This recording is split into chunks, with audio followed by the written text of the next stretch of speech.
Well, everyone, they've got my stairs where I can't go upstairs, and the driveway's completely torn up, so there isn't a whole lot I can do around the house.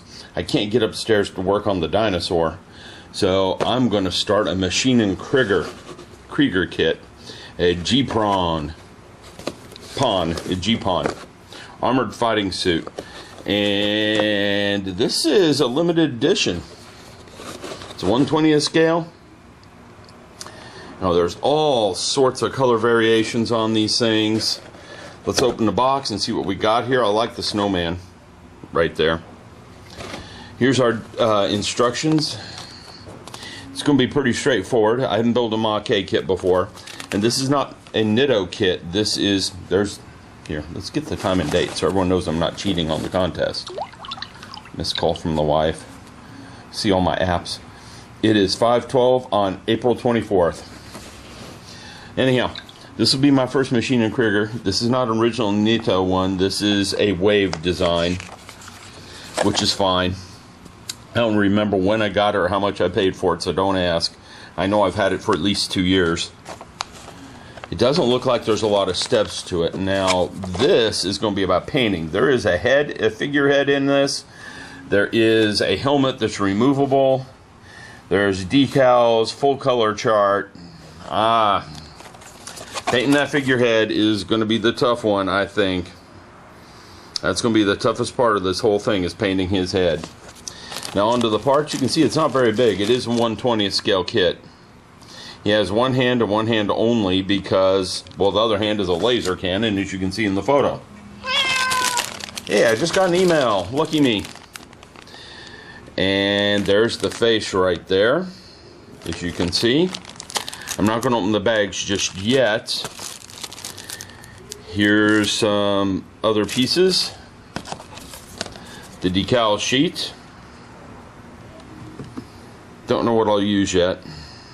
Lots of decals, but some of these are optional for different factions.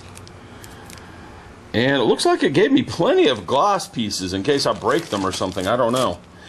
But anyhow, it isn't much of a kit. Now, again, the big deal on this one is painting, because it's supposed to be weathered, dirty, and beaten up.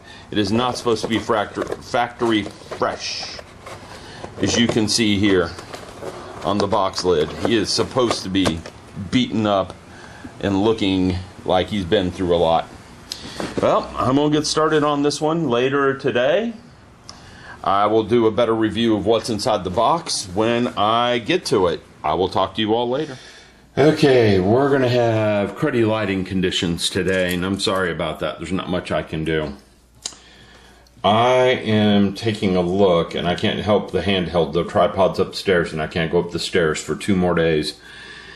We're taking a look at the sprues that come with the G-Pawn. Yes, the G-Pawn. Okay? The armored fighting suit G-Pawn. Now,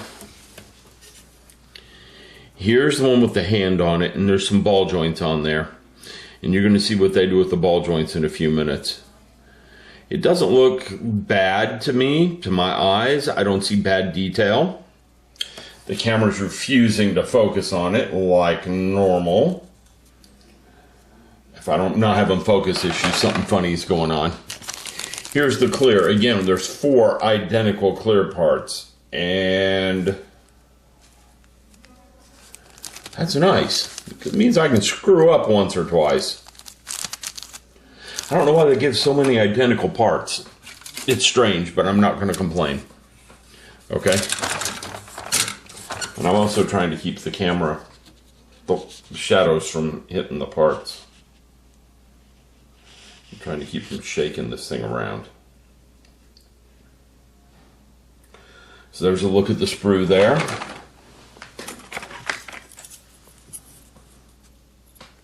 This is the feet.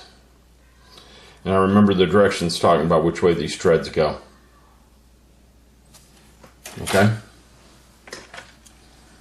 Here's another set of feet. I got 2 sets of feet, and I don't know why it gave me 2 sets of feet. It must be a variant or something. I'll figure it out when I'm looking at the directions. Because this is kind of interesting. Here's an interesting thing. Here's our helmet. The helmet's 2 pieces. That means fun with seams. And there's the face. Hopefully the camera's focusing properly. Hard for me to tell. Okay. It is there.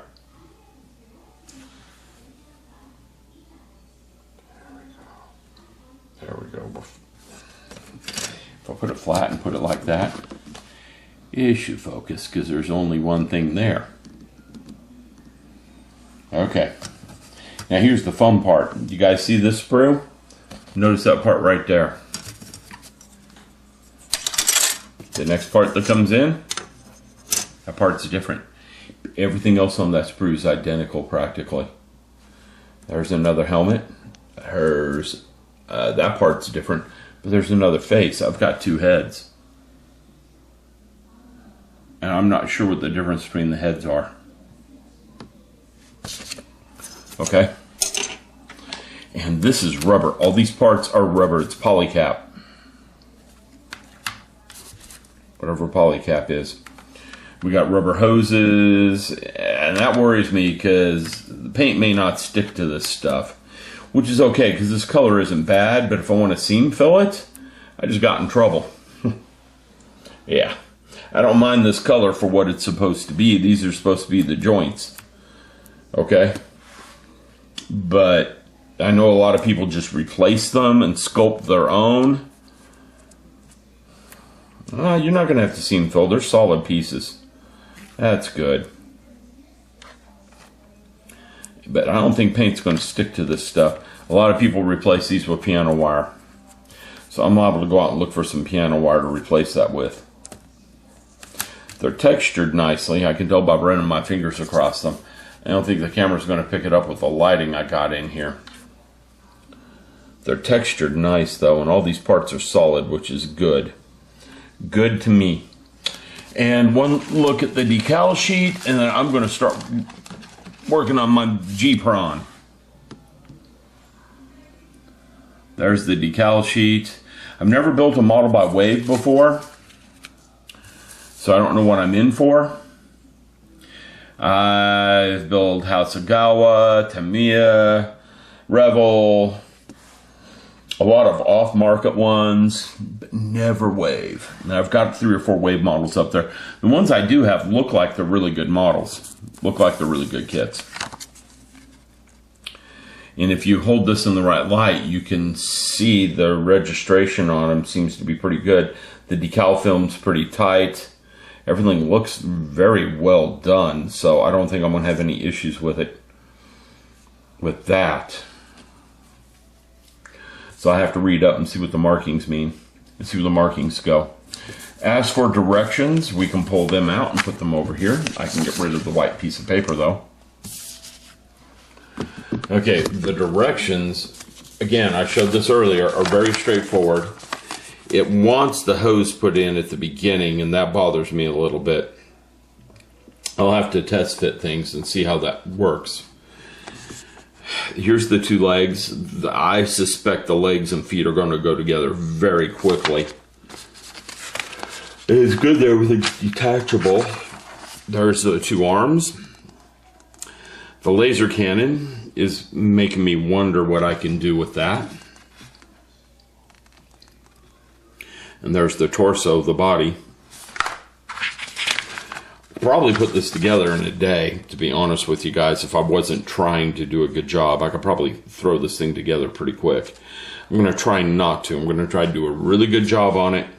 I'm kind of uptight, so yeah. When it comes to model building, I'm going to do a good job on it. Okay? And I know a lot of people do these in very static poses. And I'm going to add some extra detail and a few other things. So I like this paint scheme right here. So moving the camera, zoom and it'll focus better. I like that paint scheme there, so I'm liable to try to replicate that one. Sorry about the shake of the camera again. I don't have a tripod, it's upstairs. And I won't have access to one for a while. Okay, so let me tear into this and see what it's like to put it together. I'll be back in a little bit, and I'll probably have the feet together pretty quick. So I'll let you know what's going on.